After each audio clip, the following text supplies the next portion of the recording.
Live. Okay. Let's see.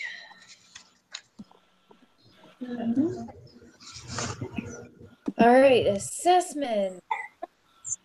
Mm-hmm. Pull up the questions here.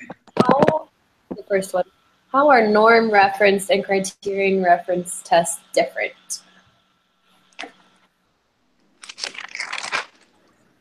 I'll start, I guess. I said that criterion reference tests score the student based on what they are capable of.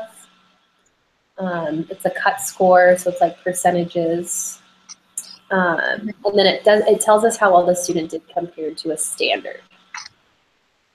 And then norm reference, I said, it compares the student's performance with the average of the performance of the peers. Mm-hmm. And then there's the different types. So like age or grade equivalent, percentile, standard. Yeah, I think that was kind of like a gist of what you guys said. And then norm reference tests, that'd be like SAT and GRE, right? Yeah. Those tests? Okay. Yeah, I didn't know those were norm referenced. I didn't know that either until I looked it up. Well, and when you think about it, it's all high school kids that are taking it. It's a college entrance exam, so. Right. And it looks at how you're doing compared to the other peers that are taking it and how your kind of scores are comparing to those within the same test. Right. That makes sense. Mm-hmm. Let's see. Wish I could make my screen smaller so I could see the questions. What is the relation between norm and criterion reference tests and standardization? That's the next one.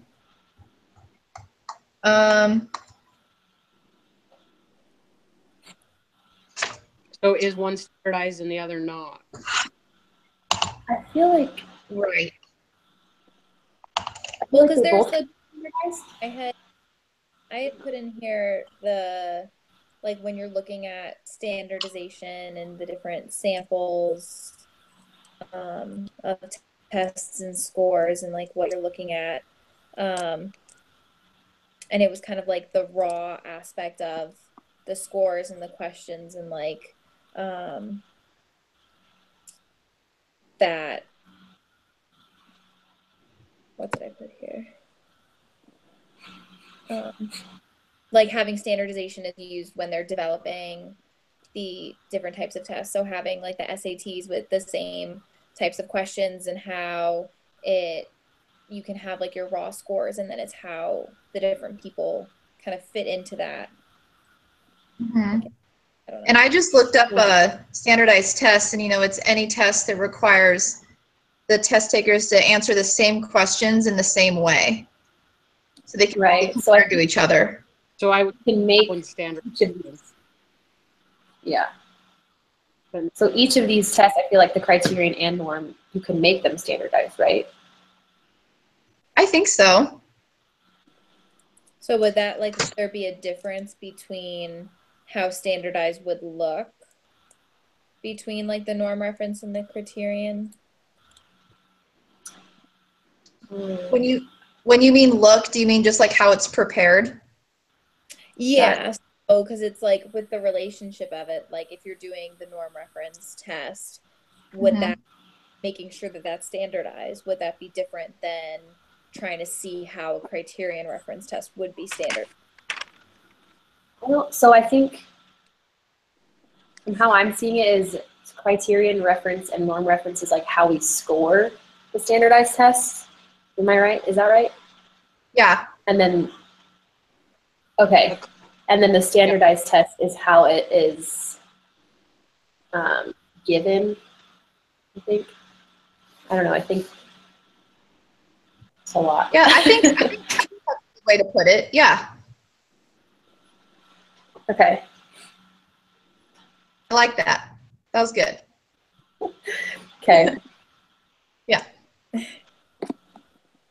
Um, So I missed some of that. Did you say that criterion referenced can be standardized? Yes. So I think the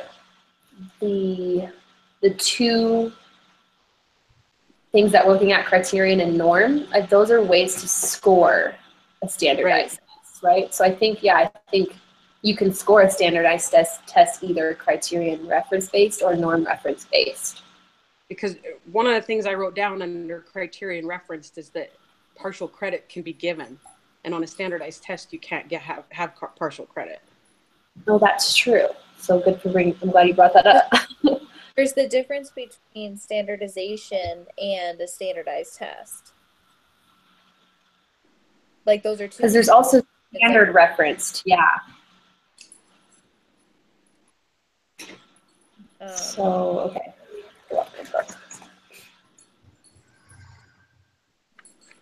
So standardization is different than standard referenced. Mm-hmm.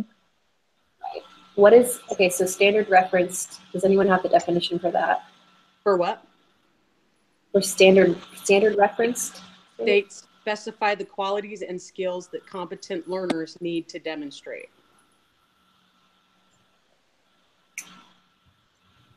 That's standard reference. Okay.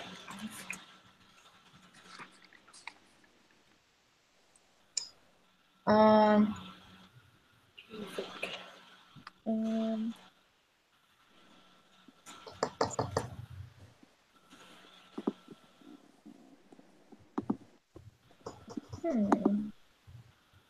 I don't know.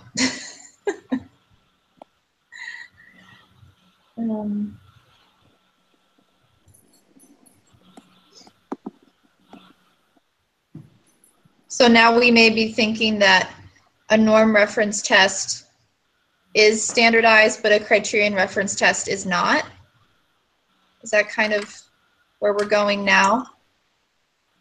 Lisa, is that what you think? Or is that what you wrote down? Yeah. Okay. Okay.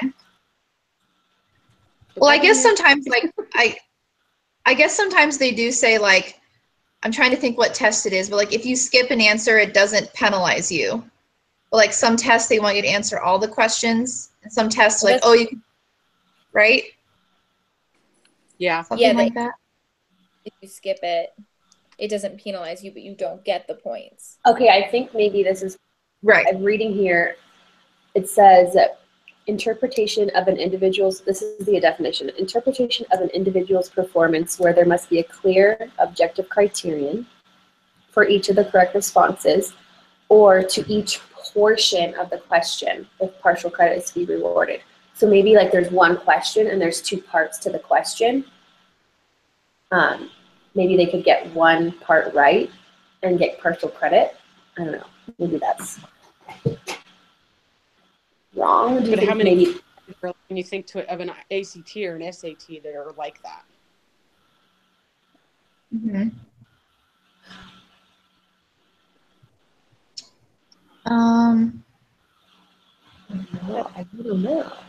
Some of the open, because like there are, I guess not with like the big, like those bigger tests, but with some like bigger exams, there can be open-ended sections and they're looking for key components. Right, and in those you can see giving partial credit. Mm-hmm. Mm-hmm. Yeah, like the writing portion of the GRE. Mm-hmm. They would score you on a point system. I guess you get partial credit or full credit just depending on your response. I don't know if that applies to this, but I guess that would kind of be like partial credit.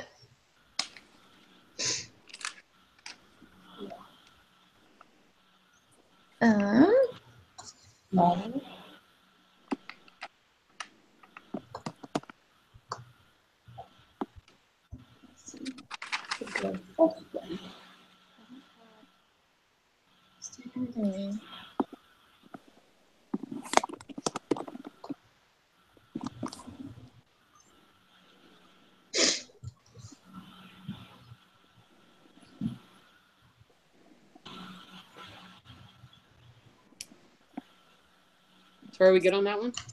I don't know. Yeah, I think so. I feel like we don't have a super clear answer, but That's a tricky one for sure. uh-huh. Yeah, I agree.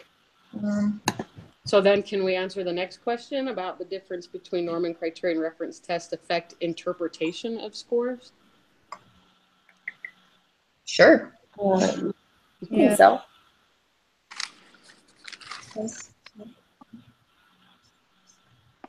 So, Well, I feel like those two types of tests, they're looking, like if they're looking for different things, because norm reference tests, you're looking at that raw score and then taking that and looking at it compared to how other people did on that same test and then doing percentages and calculating it that way versus in criterion reference, there the actual facts are and what the material is and comparing it to how that I think I right. tongue twisted. Yeah, they're looking for different things. So if you have a criterion reference score and you're looking for norm reference, like how did everyone else do? How did I do based on everyone else? Interpreted or it can affect how you look at your score. Mm-hmm. And I feel like the score can't necessarily be like interpreted the same way because if you're looking at a score that was tested norm referenced and then say you did better than 80% of the other students in the class, well that doesn't mean that you got an 80% on the actual test on the standards or objectives. yeah so even though looking at it compared to how you scored compared to your peers or compared to however the scale of it, it doesn't necessarily like directly correlate to how you actually perform. Right. It's like, yeah, like how in high school they would curve the scores, or even in college, they would curve it based on. So that would be a norm reference. What would that be? Probably something else. I'm probably just going way too far into this.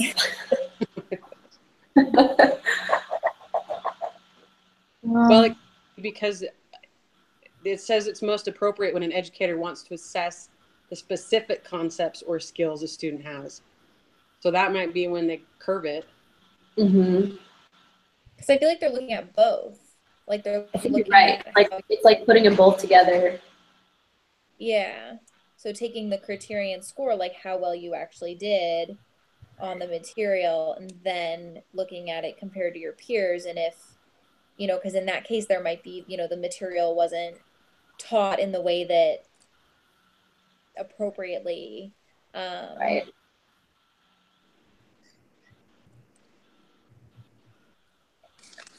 Cool. Should we move on to number 4? Yeah. Which scores are most easily understood by others? That one they talked about when they said that parents usually understand the age and grade equivalent more than any of the other. Right. It's like even if you show these to a parent, I feel like if I were a parent, I wouldn't understand percentiles. If no one had explained that to me versus, like you said, the age equivalent, I think that'd be a lot easier for parents to understand. I agree too. Yeah, in the textbook it said percentiles were favored and understood the best.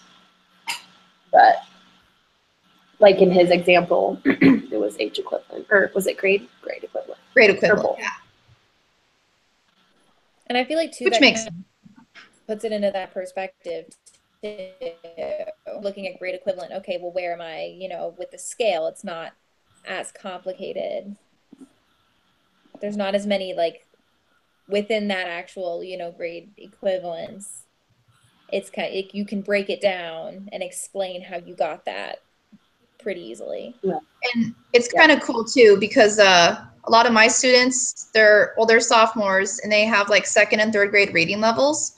So we have them take this STAR test once a month, and they can look at their score and they can realize like, oh, I was at a fifth grade level, but I rushed through it. Now I'm at a third grade level.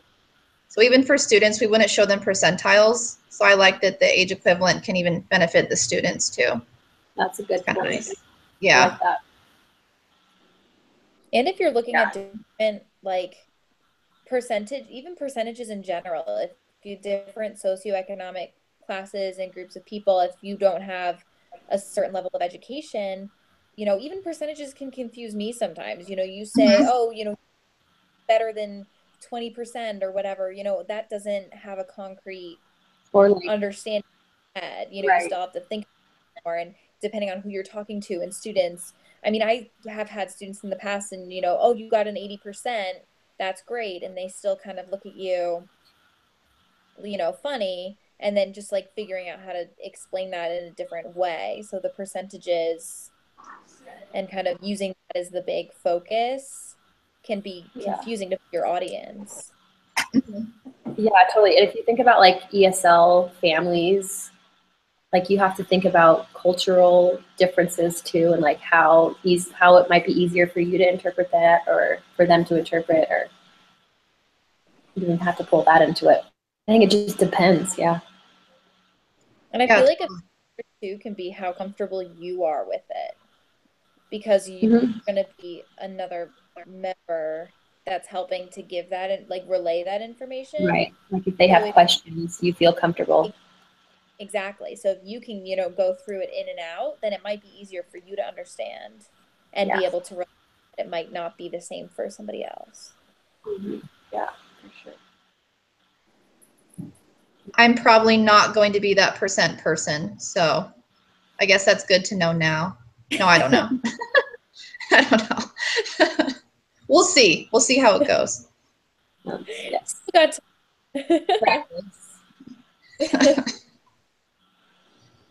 Cool. Okay.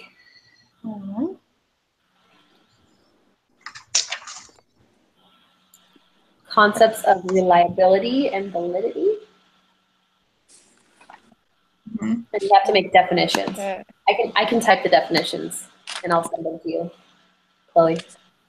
Okay. Cool.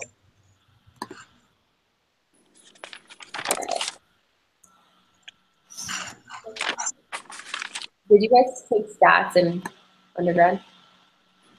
Or in high school? I had Oh my gosh, I took it, and I took the class, then I realized that I didn't have to take it. So mad. What is your guys' undergrad in? I forgot. Well, actually, I did have to take it, so that's why. My undergrad is in child development and family relations, and my minor is in psychology, so that's why I had to take the stats class. My undergrad kind of messed me up going to grad school if I wasn't going to stay there, because in Virginia, you can't major in education. So you major in a liberal arts because they only hire teachers with a master's. So you have to have it's all complicated. So my bachelor's is in interdisciplinary liberal studies with a minor in special education and a second minor in adapted curriculum. So then when I was going into grad, but you're taking, like, I only had to take education maths, and, I've taken assessment courses, and it's all the education track. They just have to call it liberal arts to kind of get it through. And then they say for the 5-year master's. That makes no sense. Not whatsoever. So I've taken assessment and curriculum, and I've taken, all the maths that I took. It was how to teach math. So they were way harder. I had friends that were physics and chemistry, and my maths were, because you have to explain it. You had to explain how to teach all the math steps in like really layman's terms. And so that is really hard. So I took a lot of those, but then I never had to take a higher level math in undergrad. What about you, Lisa? I might have you beat. I have a Bachelor's of American Studies, which was basically a general's degree when I was going to college because I never knew what I wanted to do. I have a minor in women's studies, and then I went through the ABCTE program to get my teaching certificate. Uh-huh. So Nice. I've taken a praxis in math and English so that I'm technically what we used to be highly qualified in special education in English. So very cool. I thought about doing the ABCT, but I was like, if I could get my master's and my teaching certificate, I would have done this a long time ago had it been available. Cool. All right. So validity or reliability. Let's start with reliability. I feel like generalized because I copied in the definitions that the MindTap chapter gave us. Yeah. And generalize was kind of one of the words that stood out, and just like being able to, you know, accurately and appropriately generalize it. So you're having, like, it doesn't necessarily matter who's doing it. Right. I said, I use the word consistent. Consistent across users, consistent across environments. I said repeatability, so. Good, yeah. Yeah. I did generalize too. Uh-huh. Test givers, is there a word for that? Test administrator, test administrator. Test administrator, that's a good word. A test is reliable when it is able to be generalized across test administrators and various environments. That sounds good. That sounds good. Okay.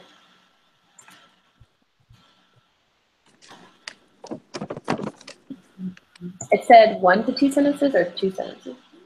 1 to 2, I think. No more than 2. Okay. So then validity.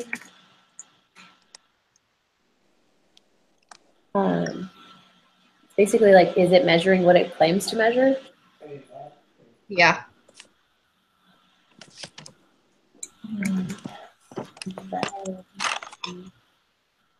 I found a really good example online, and it said, if the results of the personality test claimed that a very shy person was in fact outgoing, valid.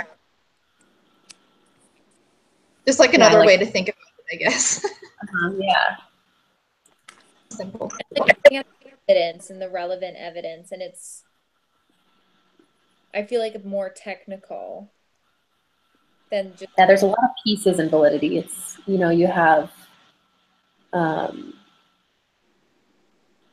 there's like all these different, I can't think of any of them right now, but it's like one of the bigger, it's like the most important piece of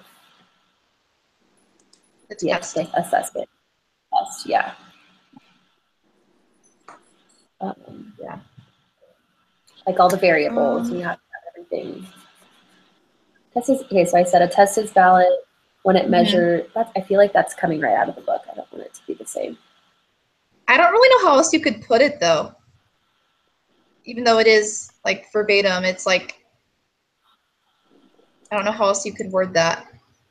Let's add something to the end. So I said a test is valid when it measures what it claims to measure, and what else?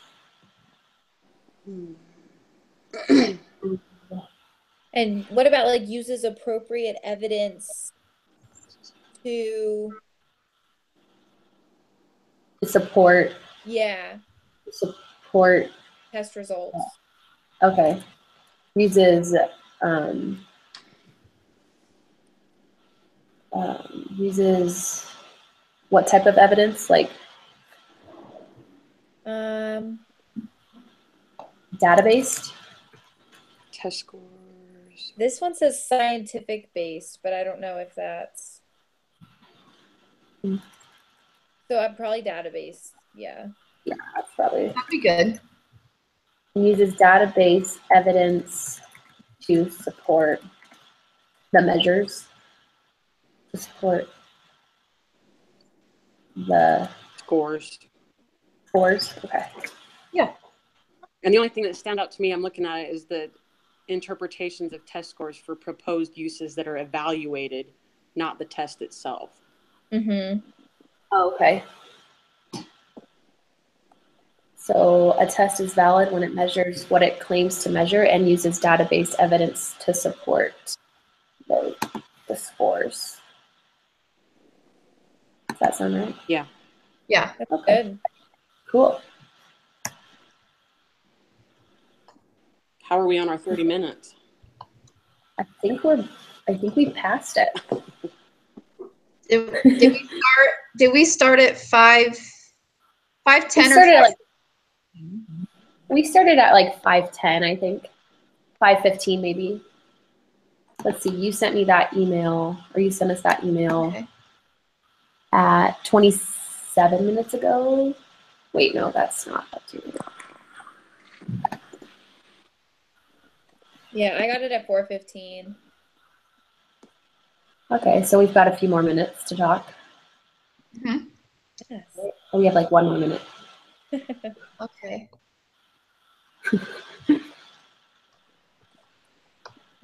Well, Chloe, I just have to tell you, we just finished giving STAR tests in our school, and the kids definitely relate better to the age equivalent and the grade equivalent when they see those as to where they personally feel like they are. Mm-hmm. Lisa, where do you teach at? I actually teach in an alternative high school in Oh, Idaho cool. Falls. In Idaho Falls. Nice. Uh-huh. Hmm. So yeah, definitely when we get a 1.3 score, the kids are like, no, that's not right. Well, maybe you should have taken the test a little bit more serious. They go so fast. I'm like, you guys, we're gonna make you take it again if you don't slow down. Yeah, last year So we do. last year I bribed them with a pizza party. If they increased their score from the beginning to the end of the year, then they had a pizza party. So I did get increased Nice. scores, but I bribed them. Motivate. I think it's okay. Hey, if you got to bribe a little bit, you know, I like to be bribed. I mean, hey, if you guys, I always say to my students, I'm like, if you guys want to bring me something, sticky notes, pencils, Chocolate. teacher stuff, whatever.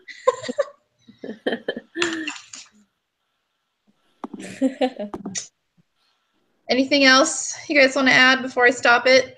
I think we did a good job. I think so too. And then, and you'll email me the questions. Yeah, I'll just copy and paste them right now. Perfect. Okay. Okay. Well, all right, guys, until next time. All right. Sounds All great. right. See you later. Bye. Bye. Bye.